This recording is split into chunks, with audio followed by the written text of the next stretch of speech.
ఇక్కడ మనం చెప్పుకోవాల్సినటువంటి ఇంకో అంశం ఈ వార్తల కంటే కూడా చెప్పుకోవాల్సినటువంటి వార్తలు ఏముందబ్బా ఆడ జరిగింది ఇలా చేస్తారు వీళ్ళకంటే ముందుగానే వాట్సాప్లలో వస్తుంది వార్తలు 1975 డిసెంబర్ 1 బీసీ ప్రజలారా ఈ రోజును గుర్తుపెట్టుకోండి 1975 డిసెంబర్ 1 మొత్తం 1952 నుంచి ఈ రోజు వరకు ఉమ్మడి ఆంధ్రప్రదేశ్ తెలంగాణలో కలిపి ఉరి శిక్షలు ఎంతమందికి అమలు చేసిర్రు అని చెప్పి నేను ఒక రీసెర్చ్ చేస్తూ ఉన్నా మొత్తం 92 మందికి ఉరి శిక్షలు అమలైనాయి. ఓకే 92 మందికి ఉరి శిక్షలు అమలైతే మన ముషీరాబాద్ సెంట్రల్ జైలు ఇప్పుడు గాంధీ హాస్పిటల్ ఉన్న దగ్గర ఉండే ముషీరాబాద్ సెంట్రల్ జైలు ఉంది కదా మీరు చాలా సినిమాలలో ఆ బోర్డు చూసుంటారు Gandhi hospital Musheerabad central jail ఉంది కదా ఈ ముషీరాబాద్ సెంట్రల్ జైల్లో దాదాపు 34 మందిని ఉరి తీసిరు మొత్తం 34 మంది ఖైదీలను నేను ఎవరెవరిని తీసిరు ఏ కారణాలతో తీసిరు అనేటువంటి నేను ఒక ఇన్డెప్త్గా రీసెర్చ్ చేసుకుంటూ ముందుకు పోతే చివరిగా 1975 డిసెంబర్ 1 తారీఖు నాడు ఎమర్జెన్సీ టైంలో ఒక ఇద్దరిని ఉరిదీసిరు అందులో ఒక ఆయన భూమయ్య రెండో వ్యక్తి కిష్టయ్య గౌడ్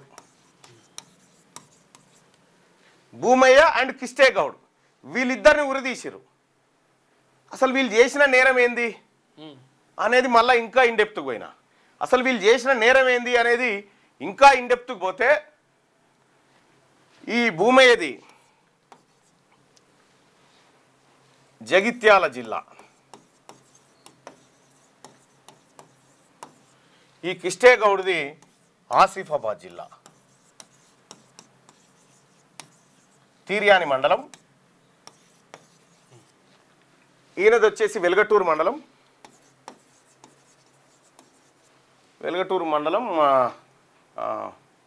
ఏదో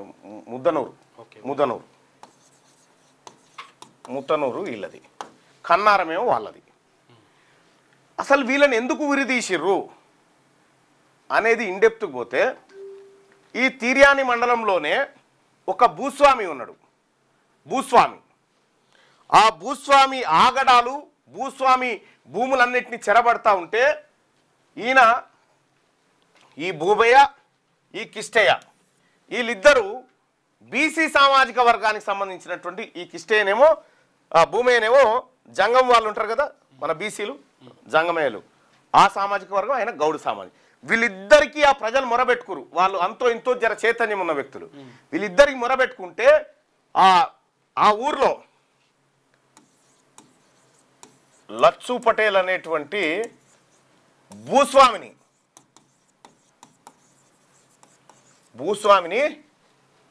వీళ్ళు చంపేసి అక్కడ భూములకు విముక్తి కల్పించారు విముక్తి కల్పిస్తే ఆదిలాబాద్ కోర్టు విచారణ చేసి వీళ్ళకు ఉరిశిక్ష వేస్తుంది వీళ్ళకు ఉరిశిక్ష వేస్తే ఈ ఉరిశిక్షను రద్దు చేయాలని చెప్పి హైకోర్టుకు పోతారు 2 సార్లు హైకోర్టులో స్టే దొరుకుతుంది ఉరిశిక్ష పైన ఉరిశిక్ష నిలుపుదల కోసం స్టే దొరికితే ఎమర్జెన్సీ కాలంలో ఏం చేసిందంటే ప్రజలకు హక్కులు లేవు కదా పాత ఆదిలాబాద్ ఉరిశిక్షను వీళ్ళు అమలు చేశారు ఈ భూమయ్య కోసం ఈ కిష్టయ్య కోసం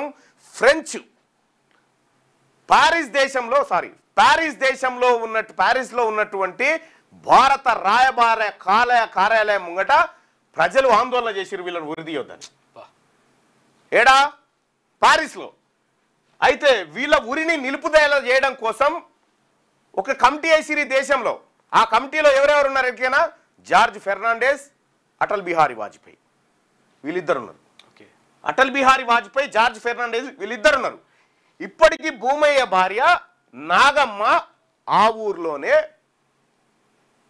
అడుక్కొని బతుకుతుంది కిష్టయ్యకు పిల్లలు లేరు భూమయ్య కొడుకు మొన్న కాలం చేసిండు కూతురుంది ఆ మనమన్ పేరు ఈ భూమయ్య మనమన్ పేరు భరత్ అతనితో నేను మాట్లాడడం జరిగింది అయితే ఈ భూమయ్యను ఉరిదీశారనేటువంటి విషయం ఆల్ ఇండియా రేడియోలో వస్తే అప్పుడు ఆమెకు చెప్పిరట ఈ భూమయ్యను ఫస్ట్ ఏది విశాఖపట్నం జైల్లో వేస్తే ఆ తర్వాత వరంగల్ జైల్లో వేస్తే చూస్తందుకు పోతందుకు కూడా బస్కిరాయి లేకుండా ఆగిపోయిందట. ఇది ఆ నాగమ్మ చరిత్ర. ఆ భూమయ్య ఆ కిష్టయ్య గౌడ్లు తమ జీవితాలను పణంగా పెడితే ఇవాళ భూస్వాములు పోయారు. ఇదే వీళ్ళు చనిపోయిందేమో 75లో, భారతదేశంలో మనతాన పీపుల్స్ వార్ పుట్టిందేమో 1980లో. వీళ్ళు ఏం చేశారు ఎరికేనా? వీళ్ళు ఏం చేశారంటే ఈ పీపుల్స్ వారు ఈ భూమయ్య కిష్టయ్య మా ఊళ్ళే అని చెప్పింది.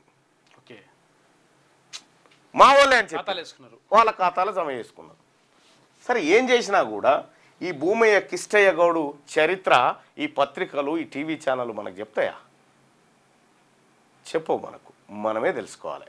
వీళ్ళు బీసీలు కాబట్టి వీళ్ళ ఇది అగ్రవర్ణాలు ఆయన చేసింటే ఇలా గిన్ని పుస్తకాలు తయారు చేయాలి. సూర్యుడు అంటుండే ఈ చెంచల్ కూడా ఏది ముషీరాబాద్ జైల్లో చివరి ఉరి తీసింది వీళ్ళిద్దరినే చివరిసారిగా ఉరి తీసింది వీళ్ళిద్దరినే. 1975లో తీసిరు. అంటే 50 ఏళ్ళు అయింది ఉరి తీసి ఇప్పటి వరకు మళ్ళా ఉరి అనేది లేదు ఈ ప్రాంతంలో. ఉరి తీసే ఫెసిలిటీస్ మన తెలంగాణ జైళ్ళలో లేవు. అయితే ఇటువంటి చరిత్రను వీళ్ళు చెప్పరు మనకు. కాంగ్రెస్ గవర్నమెంట్ కదా, ఎమర్జెన్సీ కాలం అదే.